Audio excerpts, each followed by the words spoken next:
நிறைய பேர் வந்து என்ன கும்பாபிஷேக நிகழ்ச்சி கூப்பிட்டுருக்கீங்க, எத்தனையோ முருக பக்தர்கள் கூப்பிட்ருக்கீங்க. ஆனால் நான் எல்லாத்தையுமே என்ன சொல்லுவேன் அப்படின்னா, ஐயா நான் வர்றதை விட முருகர் பற்றி பேசுகிறவங்க எவ்வளோ பேர் இருக்காங்க, முருகர் பற்றி சொற்பொழிவாளர்கள் எவ்வளோ பேர் இருக்காங்க. நான் ஒரு சாதாரண முருக பக்தர் தான், அவங்கள கூப்பிடுங்கன்னு சொல்லுவோம். காரணம் என்னென்னா, நிறைய பேர் இருக்காங்க. திருமதி தேசபங்கரசி அம்மா இருக்காங்க, சுமதி ஸ்ரீ அம்மா இப்போ பேசுகிறாங்க, அப்புறம் நம்ம ராம விஜயகுமார், சிவசதீஷ்குமார், இன்னும் எத்தனையோ புது புது முருகர் பற்றி பேசுகிற சொற்பொழிவாளர்கள் வந்திருக்காங்க.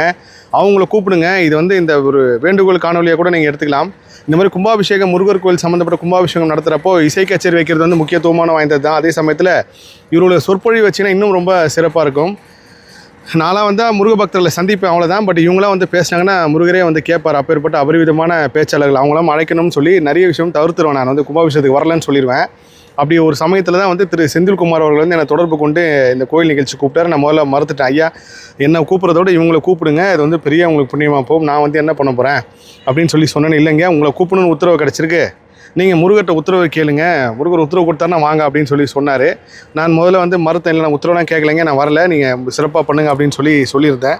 முருகர் பற்றி சொற்பொழிவாளர்கள் பேசுகிறவங்க வந்து கூப்பிடுங்க. ஏன்னா நம்ம வந்து இசை மூலயமா பக்தியை அடுத்த தலைமுறை கொண்டு போகலாம், பேச்சு மூலயமா பக்தியை கடத்தி கொண்டு போகலாம், நம்பிக்கை மூலயமா கடத்தி கொண்டு போகலாம். அதில் பெரிய சக்தி வாய்ந்தது பேச்சு.